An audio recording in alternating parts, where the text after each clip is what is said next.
What's the difference between ghost, spirit, soul? Ramoji Film City. Hmm. That was a part of Ramoji was built on graveyard, and even today it's counted in the most haunted places of Hyderabad. So in films we often see that like there's a revenge drama of a ghost or a spirit.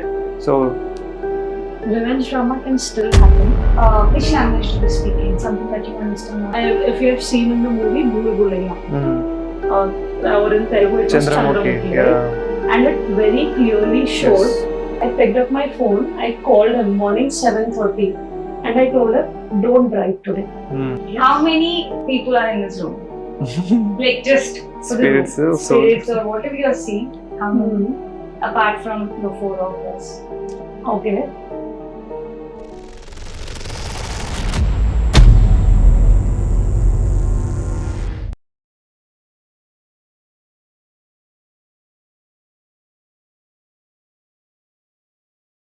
Hi, hello everyone. This is Shruti and this is Bharat Chandra. We are here today. Welcome to our podcast.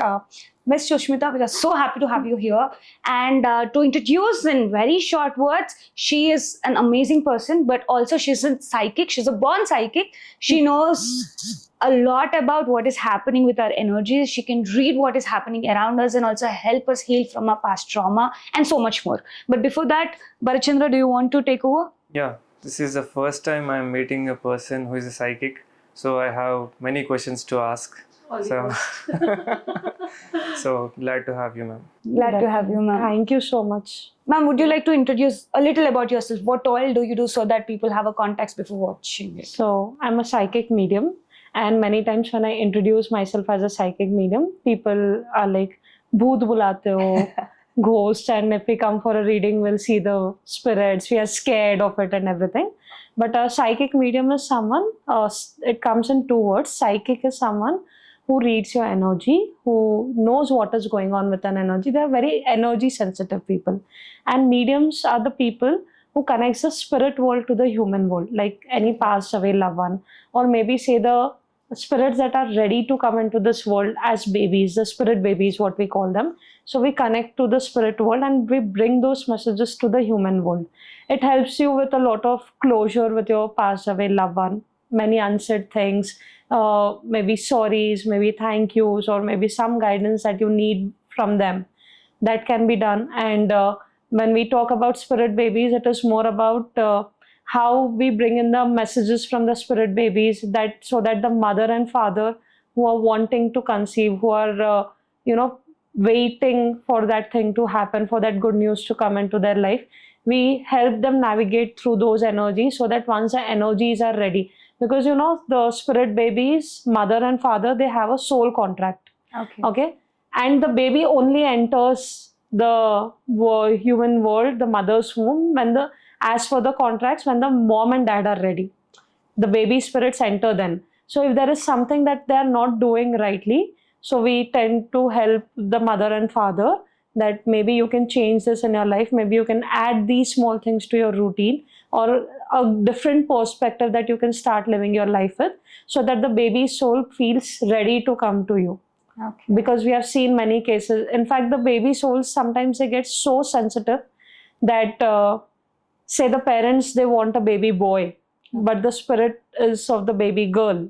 Because why they choose the gender is, sometimes the karma that they are ready to face here in the human form, that can be completed only in a specific gender. So they choose that. And when the father and the mother, they are very strong headed, like no, we want a baby boy or any specific gender, तब क्या होता है, वो ना babies energies, they get very sensitive. They hold on back, saying that we will enter when you are ready for a girl, or maybe say when you are ready for whatever gender they want to come in with. So it gets that sensitive also. Yeah. So that's why when somebody is actually very keen on I want a boy, they'll end up having 4 to 5 girls. Possibilities. Interesting. Yeah. So how and when did you find these abilities? Like, It was at a very younger age, like since childhood, I could sense things, the intuition power. जब तो पता नहीं था कि उसको intuition बोलते हैं, but as I researched more about it, I was a very curious child. So a lot of research, and in that curiosity, the first thing that I picked up in my life was tarot reading. So during that tarot reading workshop, I understood what intuition is, how we get messages and everything started making sense to me. Yes, this is what actually I'm living my life with. All this messages, downloads, chills, feels. Like, sometimes we just don't see and hear. Sometimes it's just a feeling that we are feeling that message through the body. And we cannot deny that message. So that is something that we put forward, and it's actually true for the future that we are predicting.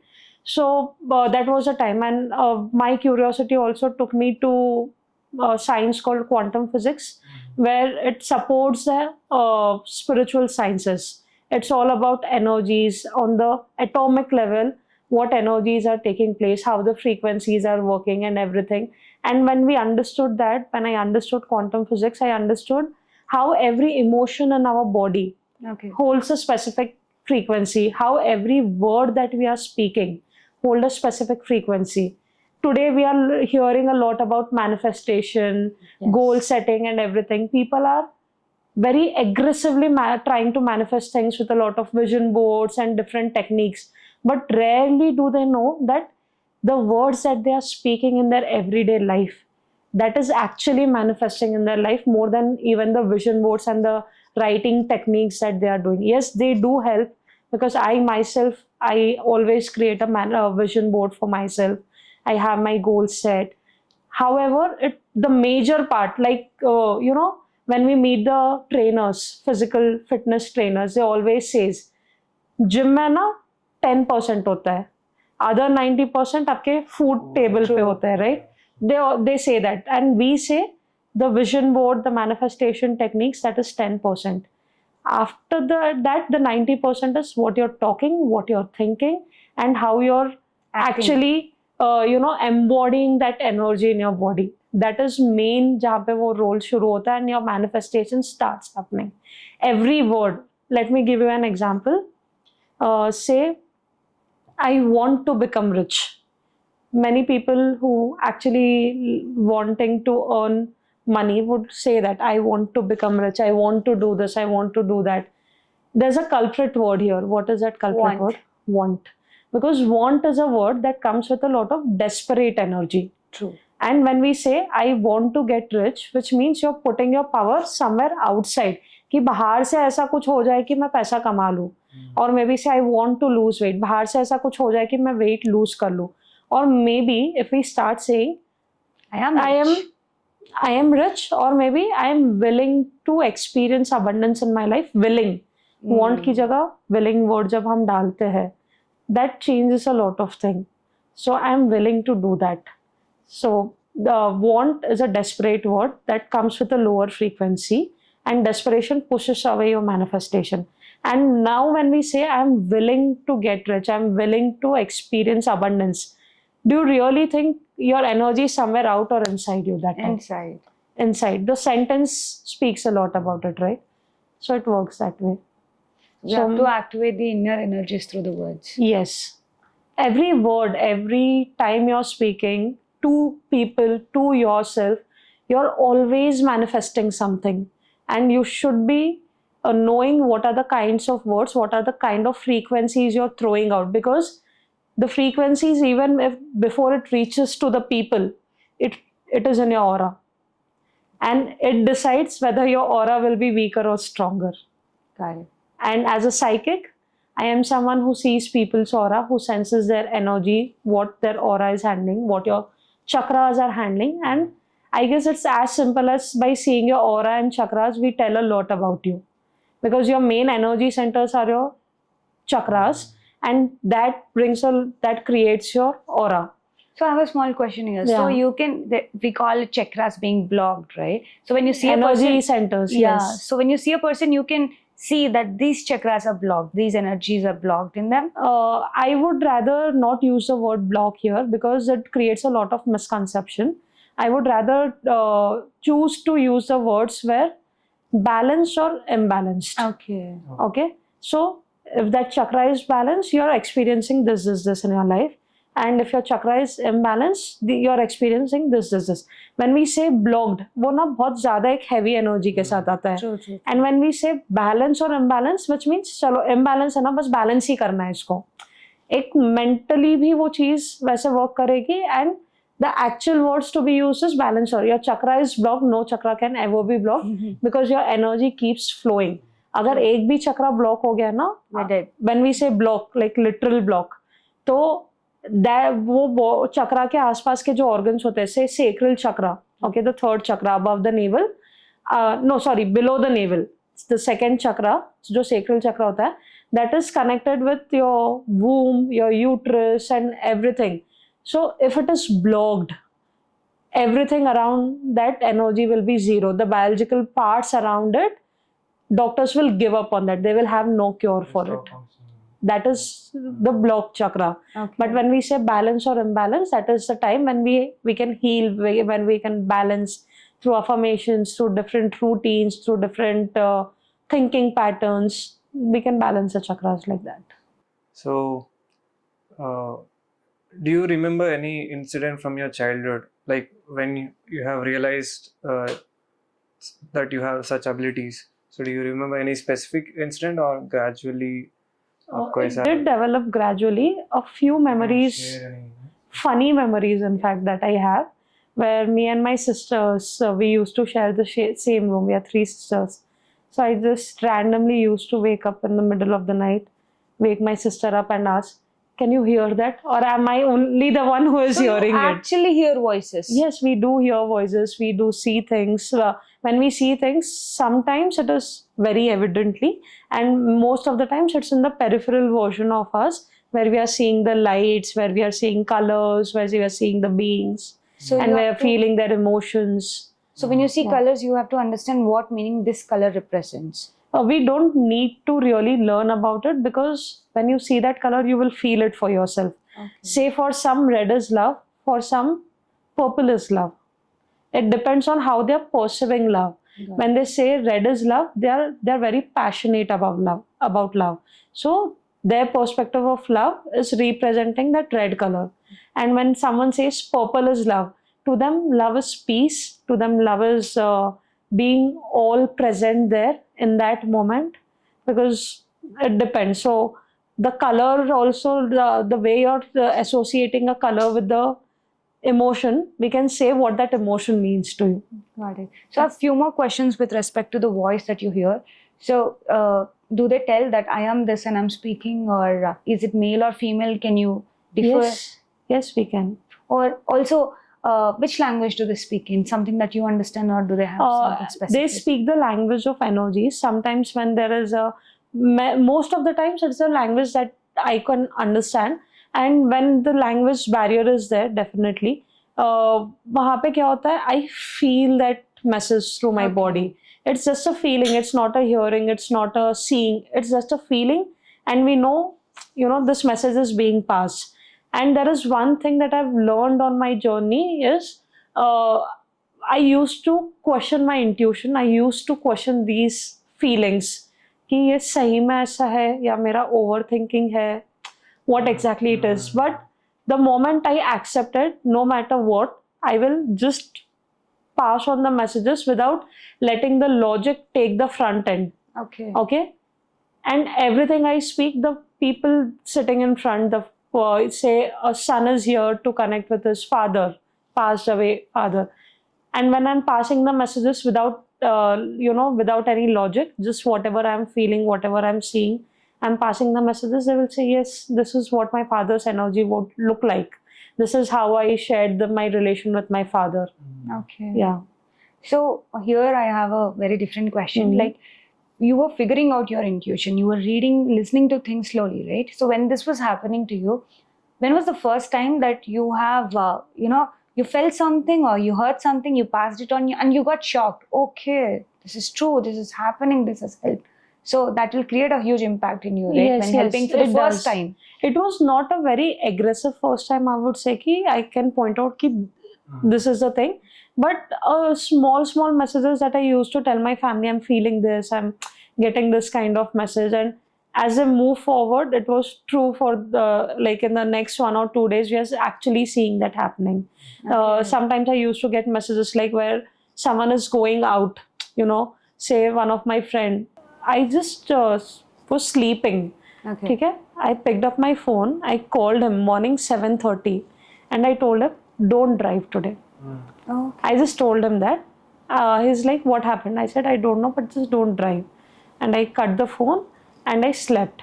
Okay. That day I was sleeping like till say 11 a.m. or something. I woke up and I have a message from that client saying that I was driving and I met with an accident. Damn. Yeah, so many things like that. My sometimes my clients find me creepy because they say me, whenever we talk about you to someone or whenever we are thinking about to call you or message you, you call us exactly at that moment or you drop a message at that moment. It feels like you're constantly seeing us. But what I feel is it is more of a telepathy thing. Yeah. Yeah. So, as a child, when you have experienced such things, did you get scared, or what was the reaction of your family? It was fun.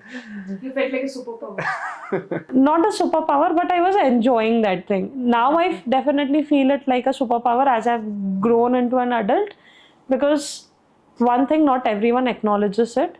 Second thing, not everyone can do it. Everyone can do it, but they're not willing to do it. They're not willing to, tap into those powers of themselves. But as a child, I was enjoying it because I was always, I always looked up to my father.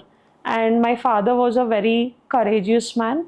His courage came with a lot of calmness. So I always, he was my role model. And that courage, I enjoyed that thing when I was when I was seeing different things and all of it.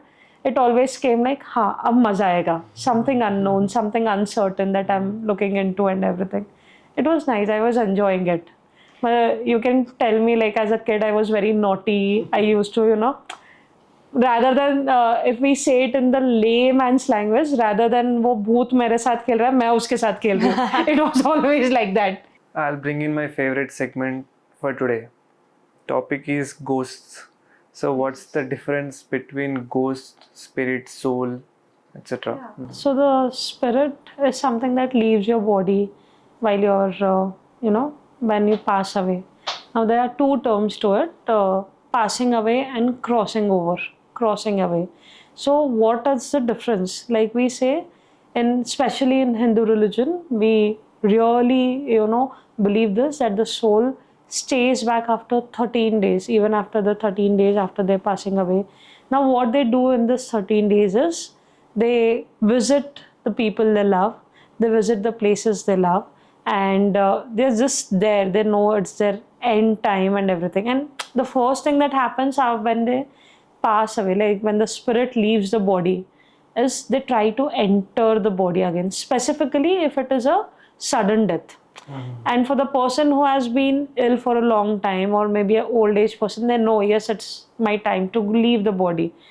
So that is not the point where the spirit will try to enter the body again. But in most of the cases where there is a sudden death, or the person who still wants to continue the life and not move forward in his spiritual journey, such spirits try to enter the body again even after the death, declaring death.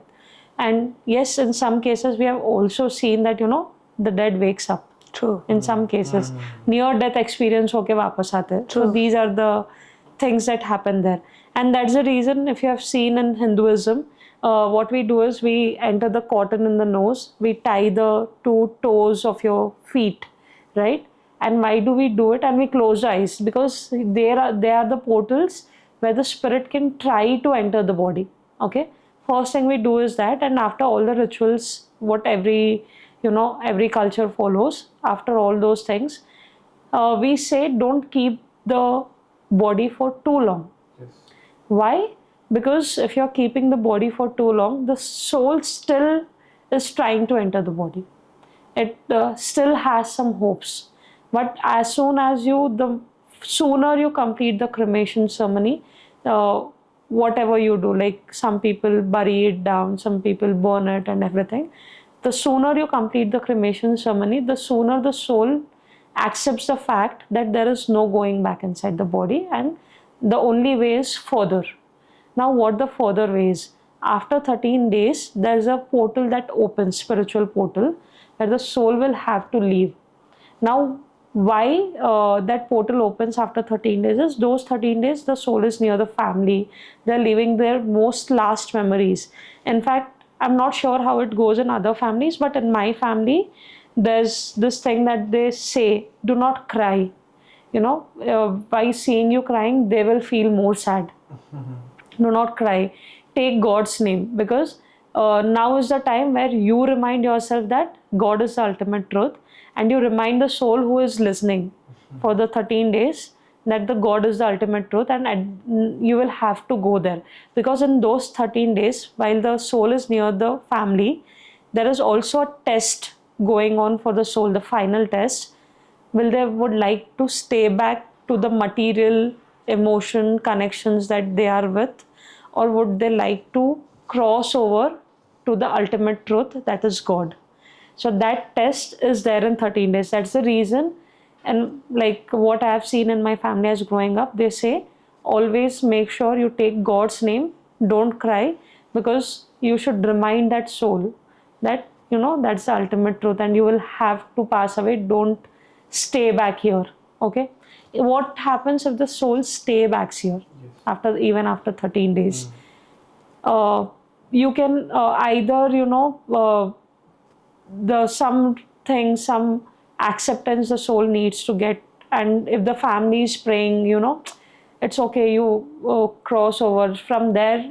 We know that you will be more stronger, you will be able to be connected with us more, because that time the soul doesn't know what will happen when it crosses over. It thinks connections chala jayega, I won't be able to help my family, I won't be able to be there for them. But the truth is more different than that. Once the soul crosses away, it's most strongly present there for the family. They become like the gods for the family. True. Who are always there to protect them, to guide them, to heal them. That's a thing that In Hindi we call them Pitru Devata, something like that. Pitru Devata. Pitra. Last Yeah. 3 generations? 5 generations? Last five. In my opinion, it's last 5.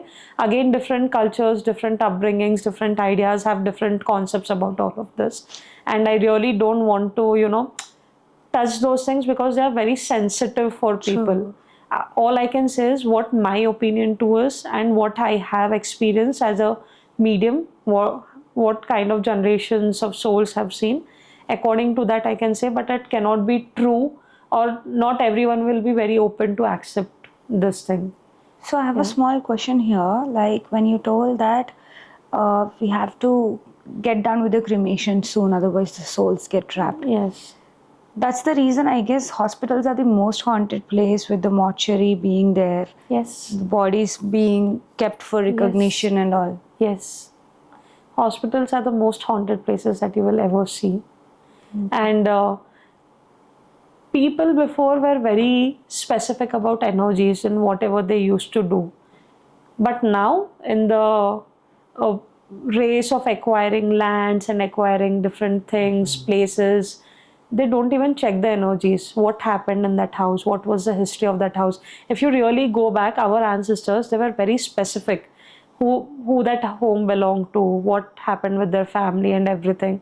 With internet also not being very active, but they had those connections where they could have figured it out. But right now, okay, kam mein mil raha hai, deal, it's a good deal, let's take it, let's, they remove the graveyard, they build the buildings, they build the hotels over the graveyard and everything. Now, as we are sitting in the city of Hyderabad, we have a very famous spot, Ramoji Film City. Yeah. That was a part of Ramoji was built on graveyard, and even today it's counted in the most haunted places of Hyderabad. There was a news regarding this, right? Yes. Yeah. I've experienced that, because in my family there were 2 weddings that took place in Ramoji, and I could sense those energies there and everything. I've overheard a lot of stories also, but yeah, it is a haunted place. So coming to the now when we say haunted, do ghosts really exist? Yes, जो भूत बोलते हैं, ghost बोलते हैं and everything. what my idea to this is, the spirit doesn't really exist there in a physical form, but what happens there is they are so connected to something there, say the piece of land, they are so connected to the memories in that home or something. Their energies are very sticky there, very heavy. जब lighter energies होता है ना, you cannot actually feel. Like I told you, in this room there are different spirits also that are present with us right now.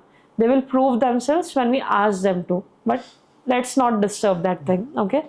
But when the energies are very heavy, say I am someone who loved a thing of mine, okay, and whenever that thing is disturbed, okay, people will feel that energy because it was very sticky. I was very attached to it, and such experiences people call as ghost.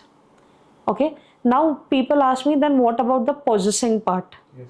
What happens there? How if you say the physically ghost or the spirit is not available there, it is only the energies, then how?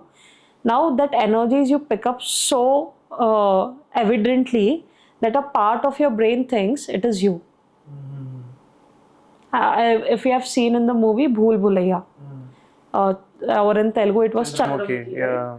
and it very clearly showed how it was not the spirit but just a part of her brain that Believing. was yes, it was not even believing, it is experiencing it to that level. What they are doing, they are tapping into that energies. उनके Okay. जैसे करेंगे, हाँ, उनके जैसे. they are not consciously doing it, but वो energy वहाँ पे इतना strong है ना, and the people who gets a bit also open to experiencing that energy, उनका ऐसा होता है कि possess हो जाते हैं. They say they are possessed, but a part of their brain has captured that energy so much. Now they are acting like them. Okay, that is how beautifully energies work. Energies, we have learned this in school. Energy cannot be created nor be destroyed. It can be only changed from one form to another form. So in the same way, we think the spirits have left, the energy is left. No, the energy always remains. For example, say Bhagavad Gita was told by Sri Krishna to Arjuna. It was a message to the whole world what Bhagavad Gita was. Even if we didn't had the books, the energy of Bhagavad Gita, the sound energies that were spoken, they still vibrate here. And when can you tap into that energy? It is when you're really open for the answers in your life. God, I don't know what to do next. Guide me. Maybe that is the time that you can actually tap into that energy of Bhagavad Gita, that knowledge without even reading that book. One thing. Or maybe let me simplify this in a more regular example. There is a sound playing right now in the air. Can you hear it? A song, not the AC sound, a song, specifically a song that is being played. Can you hear it? How about you? Any camera person here? No? What if we take a device, say our mobile phone, and we tune into that frequency called FM? Okay. Can we hear that sound then? Yes. What it is doing, FM, it is tuning a frequency into a device and it is converting it into a sound energy, right? Which means whether we can see it or not, whether we can hear it or not, it is all around. In the same way, the energies of the passed away loved ones, the energies of the Bhagavad Gita that was spoken, the energies of the courageous ancestors that we had in our history, all that energy is still here. Now it is your choice whether you want to tap into it or not. And coming to the ghost part, when the energies are too heavy, it is not your choice then. You will feel that कुछ तो change हुआ है यहाँ पे. There is something different we are feeling here. And when you open yourself a little more, that is the time you feel it in your body. And sometimes people say that is a possessing that happened. Okay. It is not a ghost possessing that is happening, it's a energy possessing that is happening over your body. Got it. So in films we often see that like there's a revenge drama of a ghost or a spirit. So Revenge drama can still happen okay. because say that home when it belonged to someone, and this is a very common story that we see, there's a home that belonged to a spirit, it died there or it Yeah. was murdered there, Yes. and it doesn't want to leave to another place. The spirit is there, the spirit is not there. Their energy is so heavy there because it was an end that was an unexpected end. If it would have been a natural death, it wouldn't have been that way. वो energies उतना heavy नहीं होता था वहाँ पे. Because it was not a natural death, the story still remained there, the energy still remained there. And when someone walks into it, the energies again are heavy. And that's the reason you feel it. Now what happens when any person from the family, not every family member gets possessed. One person in the family who is getting open up to that energy curiously या फिर जैसे they're sensitive to energies, they can actually feel it into their body and your brain starts accepting that it is you. Okay. And when the energies, now when you're tapping into the energy of Bhagavad Gita, you have the wisdom. And when you're tapping into the energy of the specific home with that spirit's energy, what happens there is, what was remained, what was the last wish, okay? And what were his emotions at the end while everything was happening. Your brain starts playing that with you. this So it's a person combination of energy, your brain and everything, which we call possessing. Then people say, like in the movie we have seen, in Bhool Bhulaiya or Chandramukhi, when we talk about it, they have also performed a puja. How did that work? Okay, because in puja also that you see, they fooled her mind. One. Second thing, yes, there was a havan that was happening there. Yes, there were rituals that were happening there. Because our mantras are not just words, like we spoke in the beginning, every word carries an energy, and all the mantras that are done in puja, all the rituals, they increase the energy, they increase the vibe of that place. The mantra increases, they have that positivity. Even a small mantra has a lot of energy, like the Om Namah Shivaya. It holds the whole universe's energy in that. So performing certain mantras or pujas or rituals, yes, they also help in such cases where your mind has possessed that energy. So I have a small question here. When you're talking about helping people, understand what their lost ones were looking for and give them a closure. Yes. So can you give an encounter of one of your clients where you have helped them get a closure and how it impacted their life? So this is a recent story of one of my client who walked in just because he have heard about me with a friend, and he was not really open for a session. But after talking to me and understanding how things really work, he was open for a session. He was like, let's try. Most of the people say that. Okay. So I said, okay. And while we were doing the reading, his grandmother showed up. And I, as a medium, I could tell him what his grandmother looked like, what she used to dress up herself like, what was her relation, what was the kind of relation they both were holding in physical bodies. And in fact, she said what was the name she used to call her grandson by. So these are the things that the spirit shows the proof by. Yes, the person agreed to all of it. And there I saw there was a guilt the person was holding around his grandmother's death. He was thinking it was because him that death happened. If he could have done something differently at that moment, he could have saved his grandmother. And that guilt he was holding since 14 years. Damn. It's a long time.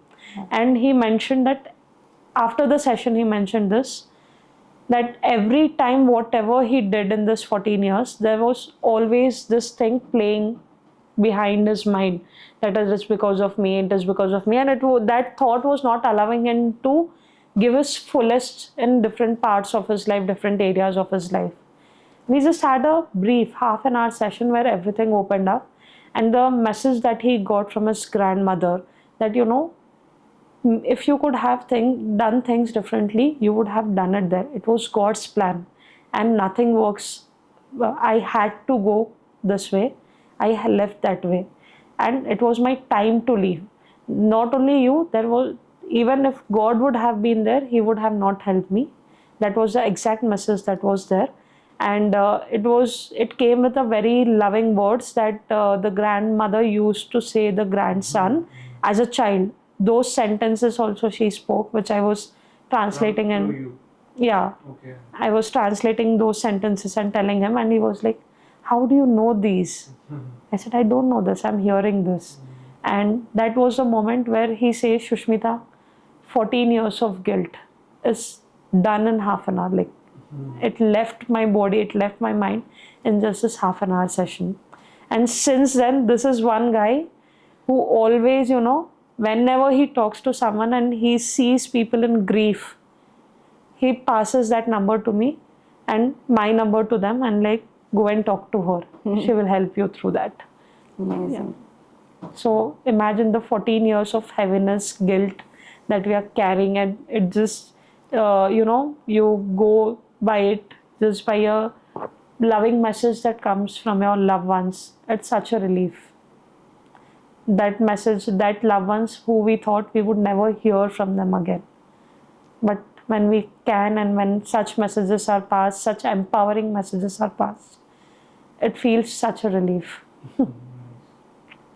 And I guess I live for that. Yeah. Good.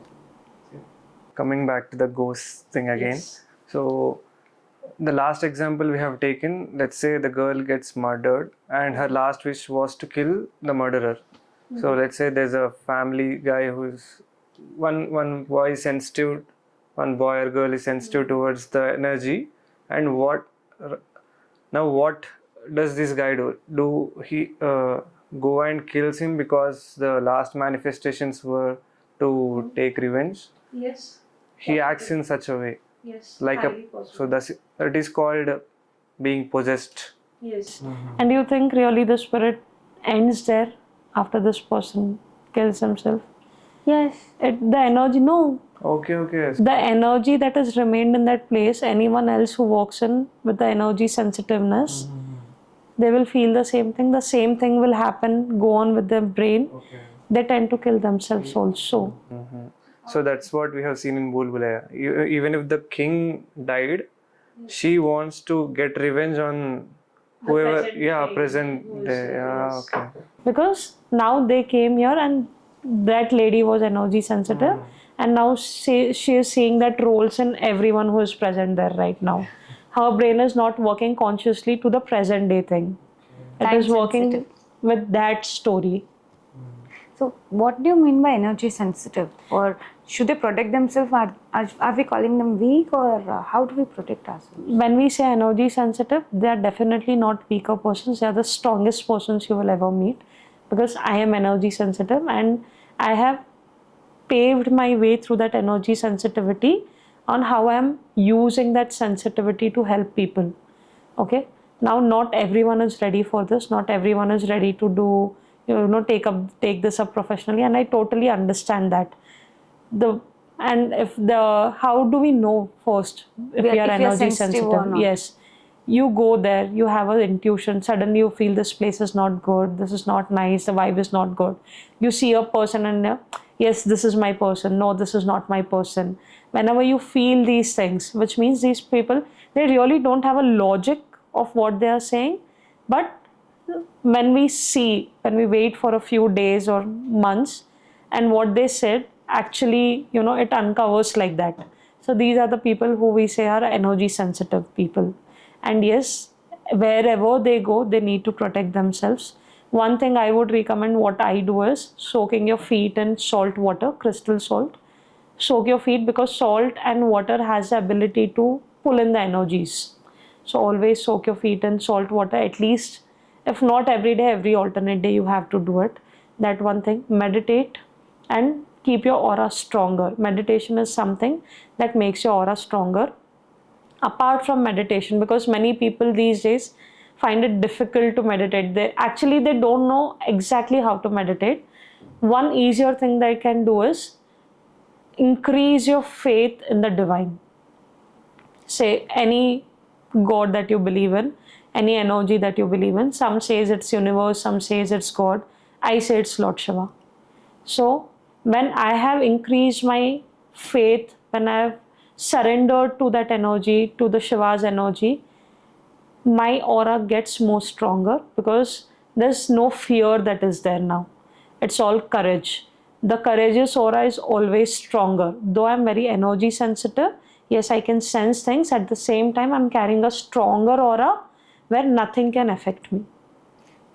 Yes. So how does this affect? Because I have a friend, whenever she attends a cremation or anything, or whenever a person who has recently lost someone, Yes. they come in encounter with her also, she falls sick. Yes. Same thing So- happened in my family too. Yeah. What happens here and how we can stop? So these are the people who are energy sensitive. Not we can also use the word, the trending word, empath. Yes. Empathetic. Yeah. So they're so empathetic. Empathetic means being able to Feel feel your emotions in my body. Yeah. That's what being an empath means. Okay, when I'm able to feel your emotions in my body, I'm an empath.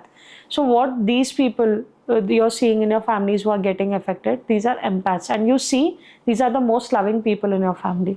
True. Yes, because they know how it feels to be in that shoes. They know how it feels to go through that, and suddenly they start feeling it in their body. So what happens is, see, whenever we have a thought, say a depressing thoughts, it contracts our DNA. Okay. And when there is a joyful thought, it expands our DNA. Now, maybe her life is all good and it's a joyful thing that is going. Just because she has met a person who is going through that grief period, what she did as an empath, she picked her emotions up. Now, how her emotions are playing a role in her body, it is contracting her DNA. Now, when the DNA gets contract, you will feel low in energy. You will not feel well. You will have fever or viral or pains in different part of the body. All these things starts happening. So again, the energy, emotional energy is playing here. Got it. So will you also help to people who are possessed? Let's say, for example, in the last example we have taken, we have to break that cycle now because it's continuing. Yes. Because the spirit or intentions are strong. So will you also be able to help such people? I do, and frankly speaking, I don't choose to pick up cases like that for myself because these energies are really very heavy, and it all depends. If sometimes it's an intuition, yes, Shushmita, do it. I do it. In fact, recently, last week, I completed one of the case like this where they were affected by black magic and they were possessed. All of these things were happening, and yes, we did help them. It took me good 1 month to, bring her to a normal mindset, Okay. proper normal mindset. 1 month it took me, and it took also, like, I took help from a few priests, from a few people who do the rituals, पंडित, और जो बोलते हैं ना, जो नजर उतारते हैं, पंडित है. So those also help. Yeah, they do. Like I mentioned, the mantras do carry a very high energy. So when it is done on your name, it affects your aura. Maybe the pandit is sitting somewhere and doing it, but if they're doing it on your name, sankalp, intention, sorry, not intuition, intention. With an intention, if they are doing for you, that mantras do affect your aura. And that way, your aura gets stronger and everything. What we do is, we actually, in all those days, we make your aura so stronger that these things don't affect you. Got it. Not only now, in your life it will not affect you if you're really maintaining that aura for your life. So there are two things here. So one is taking that spirit from away from this person and making him safe now. And what about this spirit? Can we make a like shanti kar sakte hain uska, like to Yes, whatever? We in Hinduism, in our Vedas, we have certain mantras that help doing that. That is definitely not my part. I don't do it, but yes, I do have some contacts. I do have some people who really do it very well, and that part I leave it up to them. And we together as a team we do We it. can permanently fix. Yeah, we can. Mhm. So I have one really good question. Like, how do a person? Because when I fall sick, I know I should go to doctor. Yes. Okay. Or when I get low marks, I'll know that I should get a tuition. Right. So we are going through so much. We are feeling so much. But how do I know that I might get help from a psychic. I might need some help from psychic to get better. Right. So Yeah. So which one symptom that I would say is you're putting your 100% effort in your life, going out, working every day, day in, day out, giving your business all it needs when we talk about the business thing. Still, nothing is working out. Maybe if it is working out, it is only for a very, small time. Again, things start going the other way around and you don't understand what's happening. Sometimes it's like you really want to go out to your office, get ready, go to your office, but you're not able to get up from your bed, go out and do things. It is some energy is playing there. Okay. And that is the time physically, logically, मुझे तो कुछ नहीं दिख रहा है. I guess there is some energy at play and we need to consult a psychic. That's the time. Yeah. When you know that there is something unseen that is actually controlling the situation, that is the time you can connect with the psychic where they can help you, see the unseen and tap into those energies and help you with that. And when you go and consult a psychic, a genuine psychic again, it will help you a lot with clarity, and that will make sense to you, because you will see, yes, the way he or she is talking to you is exactly the things that are happening in your life. You need not even give them all the details. You just go and sit in front of them, 1 or 2 questions they will ask you.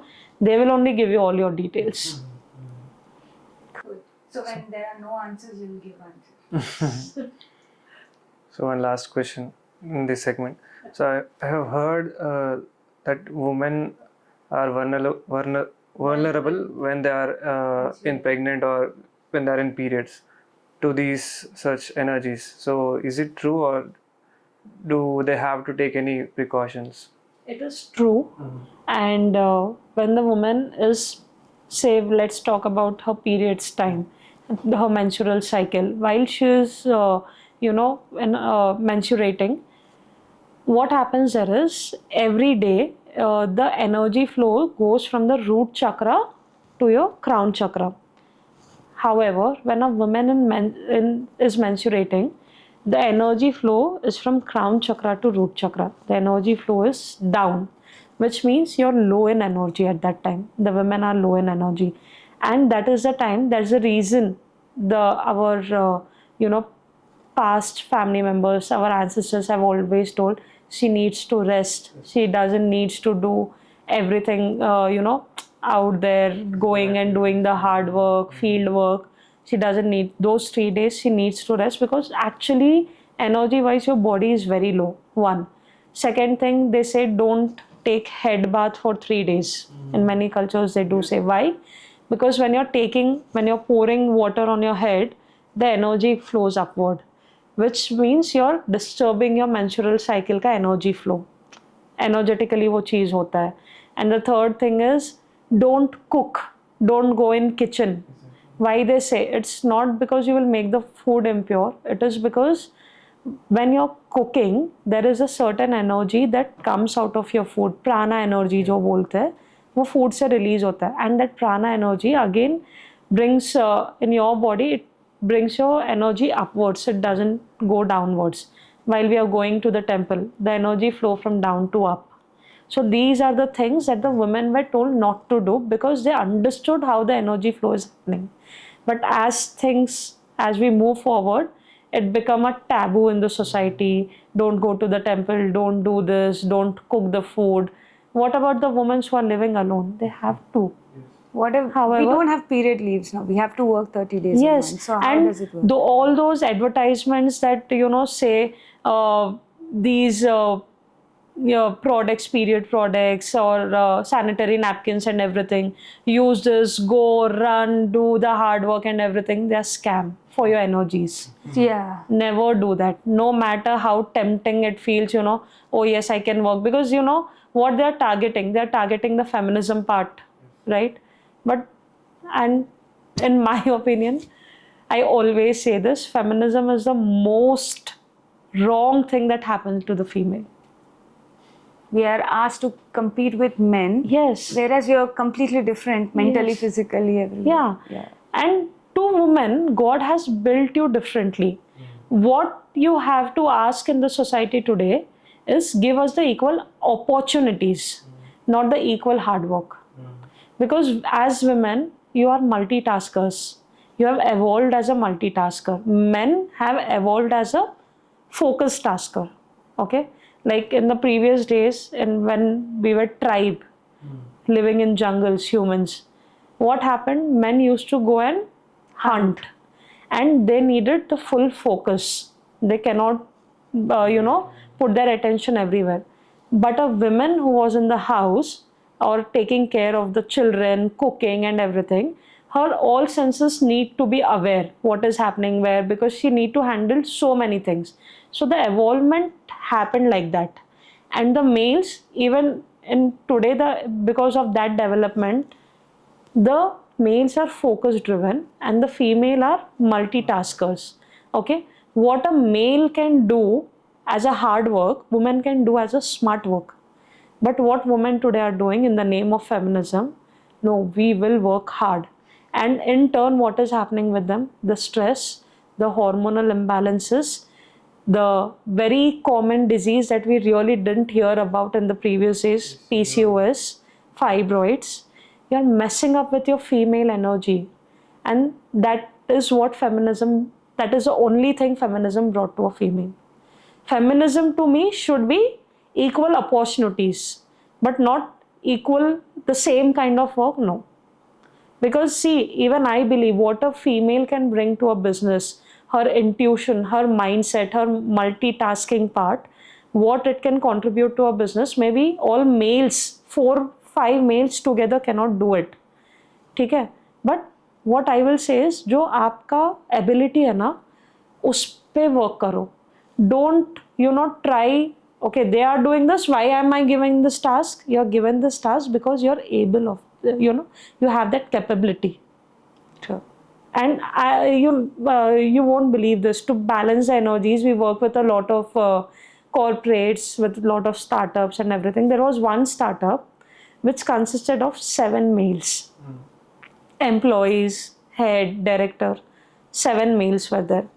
The only thing that I did was I added 2 female employees to that company, and the energies was balanced. So females, they do have that power, but what they are doing, sorry to use this, but the males are foolish, we want to be foolish too. Actually, they are going that way. I'm not calling a male foolish, but they are doing it that way.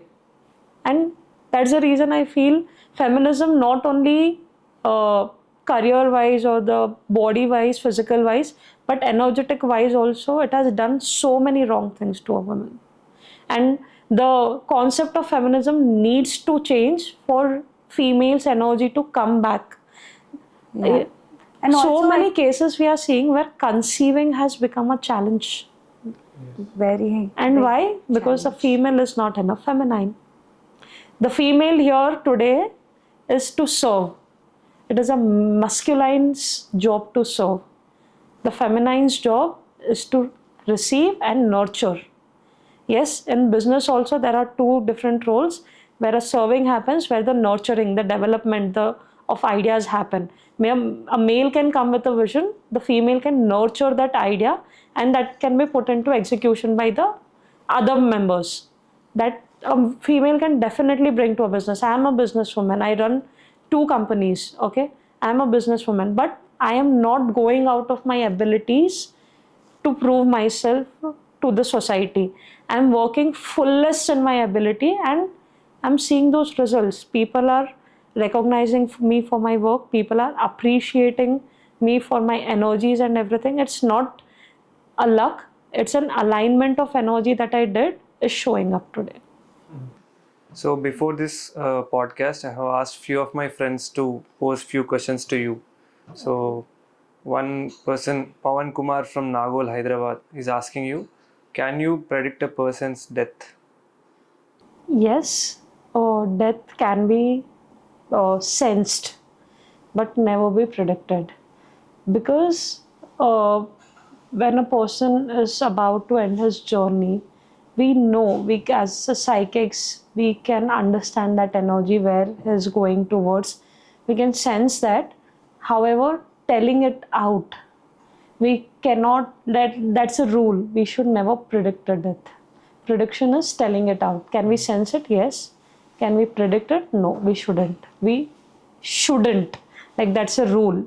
Because say if I'm predicting someone's death to them or their family, we can really not know how the theme of their life will turn around. That is the time, if I'm predicting a death, I'm disturbing their life's theme. What was supposed, if you're living a life, your life is coming with a certain theme at certain dates, certain months and years. However, if I'm coming and telling it to you and predicting the death, because death is a very sensitive topic, and when it comes to the death of the loved one, Yeah. it moves you emotionally. Like, it shakes you, not moves you. It literally shakes you emotionally.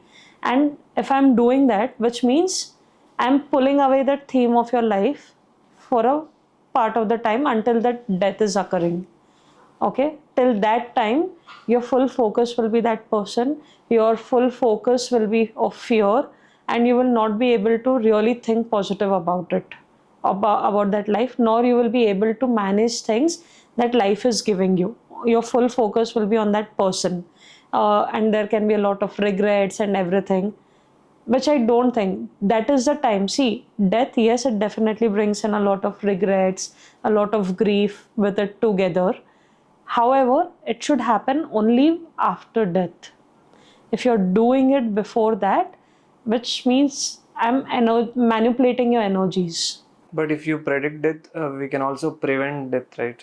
Let's say an untimely death is happening. No. Okay. We cannot change the. There is no such thing as untimely death, even if it is a murder, even if it is a suicide, even if it is an accident or a young age death. Because to me, the way I've understood death, the way I've understood the divine timing, it is written how you will die, when you will die, what will happen. Will you die through suicide? Will you die through a murder, through an accident?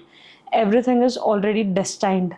You know what you do between your birth and death, there you have choices to make. What many people ask me this question, where is if destiny is already written, why do we work so hard?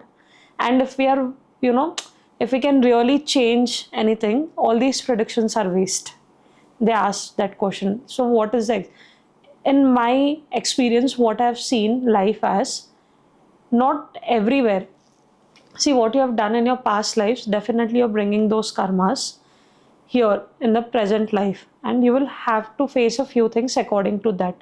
However, there are a lot of situations, relations, where you can make your own choices, and that is your free will that God has given you.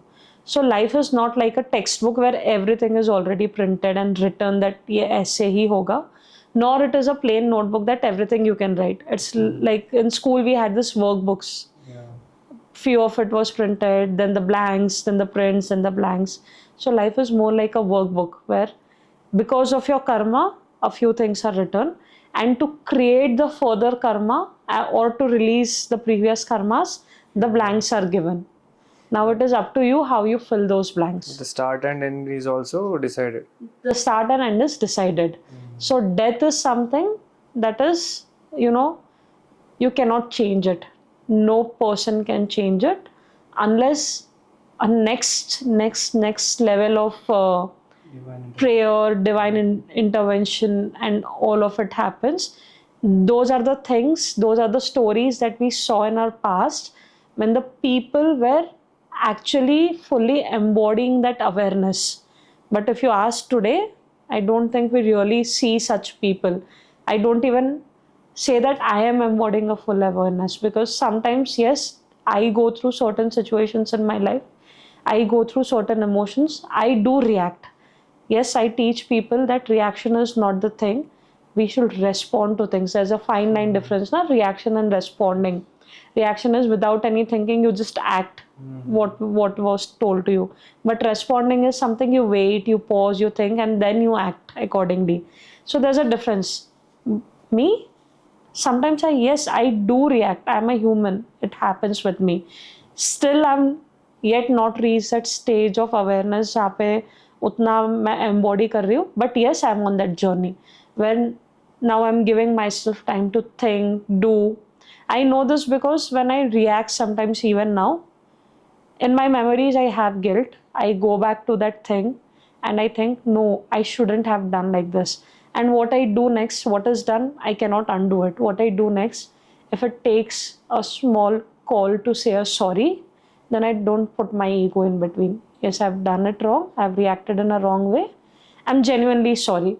I know that sorry is not gonna fix everything, but it's my emotion that I feel जितना rightfully मैंने वो गुस्से में react कर दिया था उतना ही rightfully I should be saying a sorry. Now, to forgive or not, it's a person's choice. But to ask forgiveness is your choice, and you should always do that. Because forgiving someone and asking for forgiveness is the only way to come out of the cycle of birth and death for the moksha. Imagine someone has done wrong to you. You don't forgive them.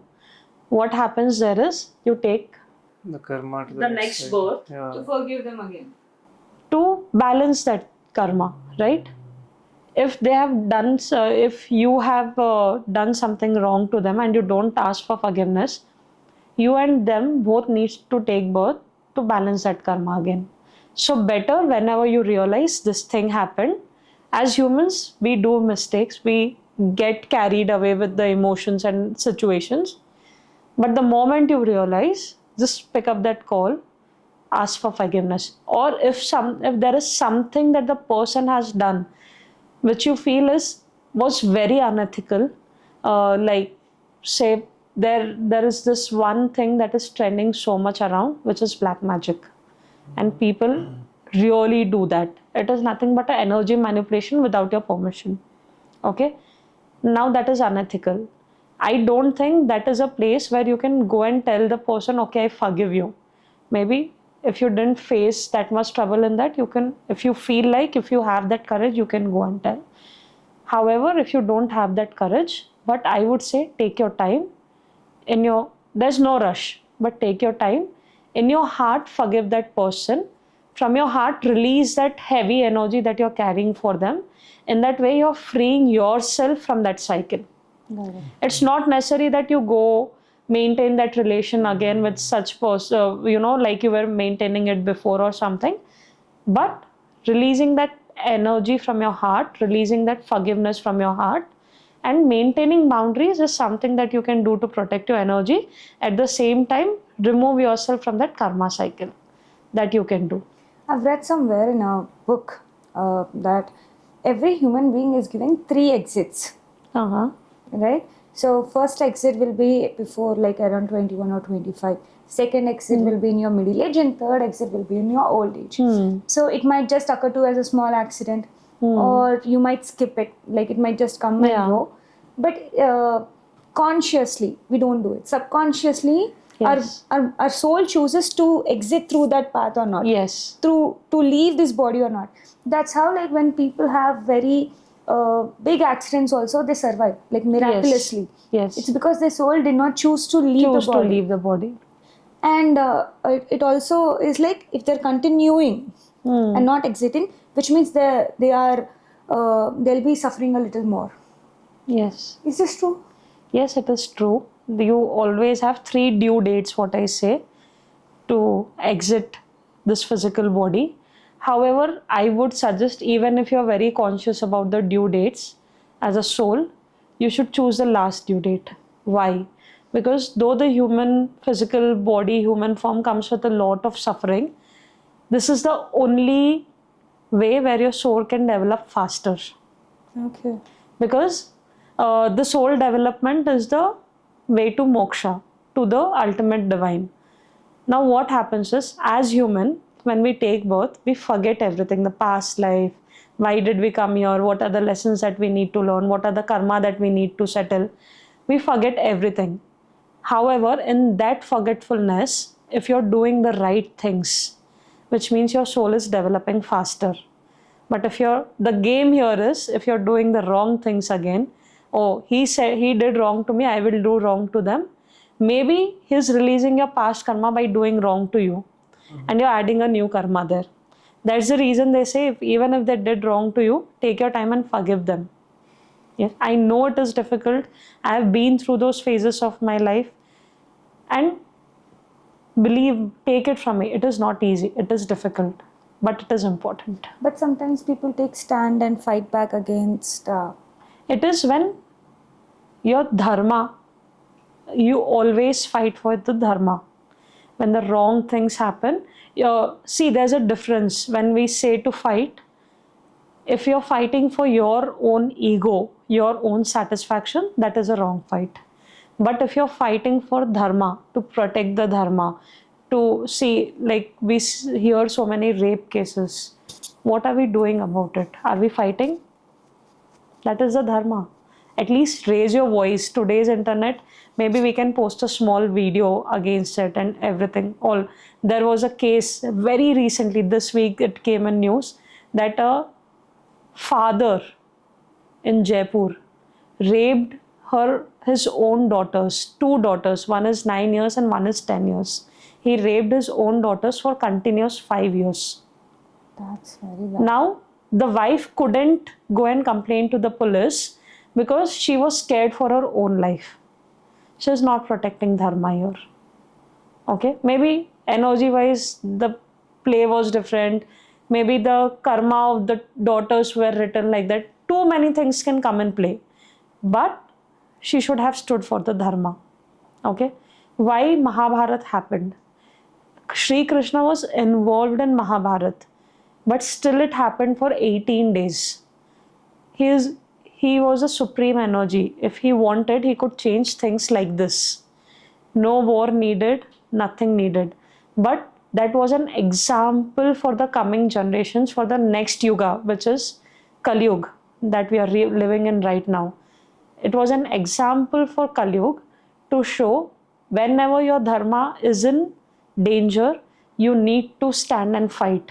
He didn't pick up the weapon. He chose the most dharmic person from that, Arjuna, and he made him fight. Yes. So he showed how important it is to protect dharma. There's this line in Bhagavad Gita, no? Dharmo rakshita rakshita. Dharma will protect you if you protect the dharma. So if you're fighting for dharma, if you're raising your voice, when something wrong is happening, people are picking their convenient truth and playing around it, I cannot take it. I will, even if I'm not going out and fighting, but still I will put my opinion there on the table. Okay? It's not always a fight. Maybe sometimes just giving your opinion and not accepting what the person is saying. In the way also you're protecting your dharma. But when it goes beyond the limits, something collectively needs to be done there. Got it. But like today we are seeing, not everyone is ready to collectively come and do something. Cool. So the next question is from Sushil Reddy from Warangal. He's asking you, in tragic events like the recent Air India crash, so where many people lose their lives at the same time, so does psychic offer any insight into such mass deaths? Is it that all those people had the same destined death, or does this go beyond individual fates? I would like to answer this as, yes, everyone sitting on that plane had the same destined death. Yes, they did. If not, we have heard about one lady who missed that flight. One man. Yes. Yeah. And one person who was already in the flight escaped that Yes. accident. Yes. And there was a lady who missed that flight because her death was not destined there. The similar thing of these, what were these towers? Twin Towers. Twin Towers ka jo hua tha. In that also there were so many people who escaped it because something that came in their way, traffic, Yeah. family fights and all of it. These things came in when they were not destined for that death, isliye they didn't reach there. In the same way, the people who were destined for the same death were on that flight that day. We don't know what happened behind it. like maybe the pilot कोई और था शायद उस दिन के लिए change हो गया. All it was destined कि उनका death वो दिन है और वो तरीके से है, and all it is based upon the past karmas that they carried. You have chose your death. Like I will die in this way by your karmas. You have chose it already. No one has told you that you will do it this way. But see, like we spoke, the soul is, when the soul is not in the body, it is in the spirit world, it is wise. It sees, okay, these are the mistakes I did. These are the karmas that I need to balance. And they take the birth again. And accordingly, they choose their death also. Got it. We feel bad, how their bodies were burned, how bad it looked when we saw the videos. It was scaring us to the, chakra level, actually, to that level. It was, but it is a karma that they have faced. I know it might feel to a lot of people, how heartlessly she's telling this. I have all my, heart for them. I really didn't like the way things happened or something. But when we see it as a third person's perspective, as a spiritual perspective, if you were not destined for that, you would have not been there. It's as simple as this. And this time it was so shocking, Have you seen those clips of photos where Bhagavad Gita was on the plane? But it did not burn. Not a single paper of Bhagavad Gita was burned. There was a Laddu Gopal Murti, which dress was also there. Dress भी like burn तो छोड़ो, उस पे इतना दाग भी नहीं लगा था उस पे. It was there.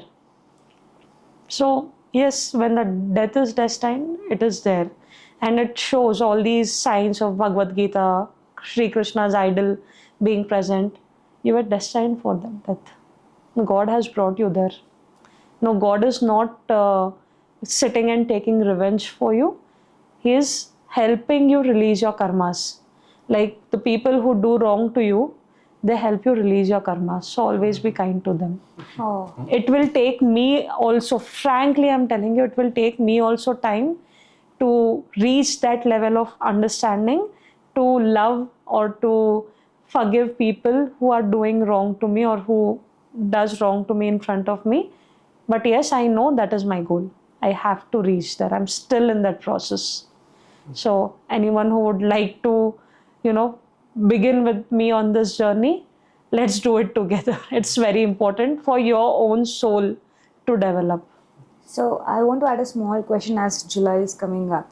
Yes. There's a lot of news around that June 7th say July 28th that face is not good. Yeah. So what can we expect in July, and can people, if they were given a chance to protect themselves, is there something they can do about it?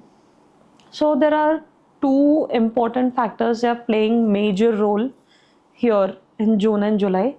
One, it is the astrological planetary movements that is happening.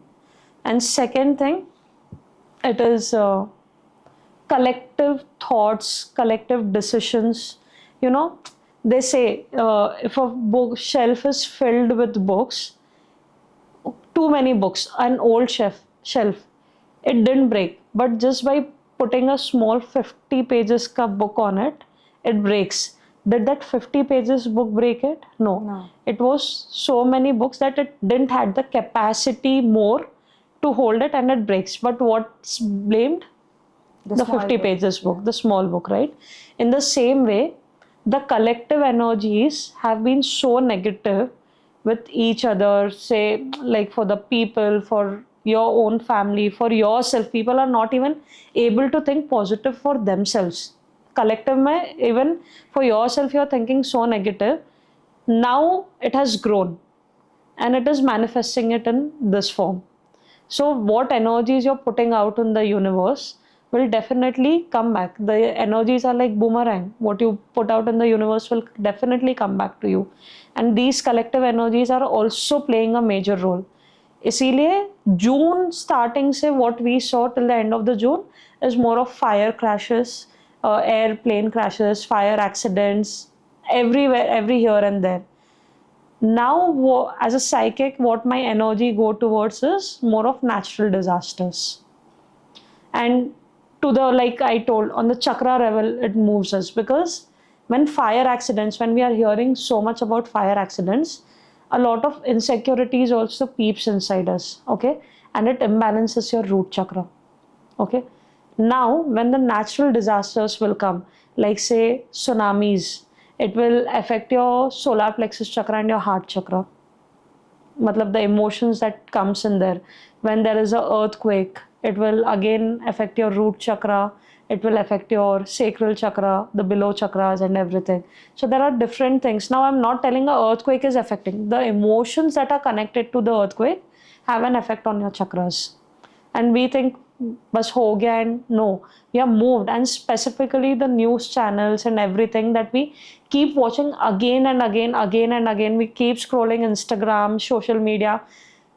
We know something happened, but when we scroll and the same news we are seeing again and again, your mind doesn't know the difference. Did it happen once or is it happening again and again? So it is actually moving your energy like it is so many times happening. Intensity also goes up. If you Yeah, just intensity watch the news grows. once, and if you watch it 10 times, impact is higher. Yes, and it also brings in a lot of panic, lot of anxiety, all of these things. And July is more of a natural disasters thing that we can think, expect in July till July 28th. This time is. Also, there is this news going around where a woman in Japan who just draw the sketches, and whatever she sketches is the prediction. So she has predicted a big natural disaster for Japan. True. Okay, for 5th of July is her date. And now with that thing, not only Japan, what I am able to sense is it's the whole world. In India also you will see natural disasters happening during the month of July. Is there any way people can protect themselves? Anyway, if There are few things that you can do. Do not travel if it is not necessary. One. Second thing is like work on your panic attacks, because when things go around, even if you're not present in that situation, like I told you, through social media, through news channels, these energies enter your home. Okay, that are the portals through which the energies are entering our home, our body. So that time, make sure you meditate, you do your grounding works, you indulge more in the retreats or something, like maybe you cannot travel to the retreat at this time, but you go on YouTube, you go we have specific spiritual apps which offer sound healing for sessions, for recorded sessions and everything. Working on internal energy to relax yourself, that is important. Even if you're a person who doesn't really believe in healing, sound healing and all of it, what you can do is focus on your breath. The more your breath is in your control, the more your mind is in control, the anxiety levels goes down, the panic levels goes down. In a way that energy doesn't start affecting your aura, because ये चीज़ होती है when you're constantly hearing about it. And again, if you're a very energy sensitive person, you can also go through the same experience. Got it. And you know how interestingly, yesterday I was seeing Instagram again. Japan Airlines is offering free tickets so that people can come to Japan and they can experience the tourism there and everything. And this is exactly happening because Nobody's flying to yeah. Japan because of that news that there's going to be a tsunami. prediction, Yeah. that lady's prediction are very well known. Even the people 2020 from was Japan, predicted. after her prediction, even the people from Japan are leaving Japan. Now the economy is, disturbed there. True. So the Japan Airlines are giving free tickets to travel to Japan. True. And the people who are aware of the prediction will definitely not take that free ticket. But as we spoke about the destined death, if it is there, you will take that free ticket, you will go there without even you knowing this news. That will happen. True. Though it is out there in public, though it is said out very loud, still you will not be aware of it because the universe doesn't want you to be aware of it, and your destiny is there. Even 2020 was predicted by them. COVID Yes. was predicted. Yeah. I have one fun question. Okay. Yeah. How many people are in this room? Like just for the room. Spirits or whatever you're seeing. How many? Apart from the four of us. Okay.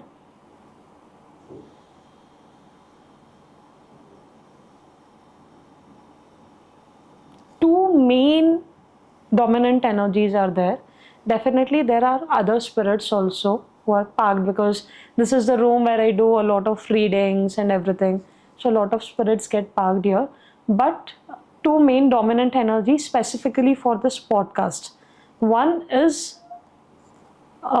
दोनों में से किसी के एक ancestor है आपने निकलने से पहले या फिर जब आप ये पॉडकास्ट के बारे में सोच रहे हो तो you have prayed to them that let this be a success, let you guide us through this, you did it, right? Yes, yeah. So he is a dominant energy here today and he's standing nicely making sure everything goes well and everything. My God. They're like the elderly people in the family, they stand like this, everything is going well. He's standing literally like that today. And one more energy I feel is more of not a pass away ancestor, but we can say like if I can term it like a god energy kind of thing. I would not really be able to name it, but it feels like a god energy, which is definitely making sure all this divine timing and everything is there, is present, and it really goes well. Just knowing that, you know, so many, Yes. apart from just us, there are other energies manifesting this podcast. You just prayed before leaving, right? You did? You Yes. actually did? Oh my God, cool.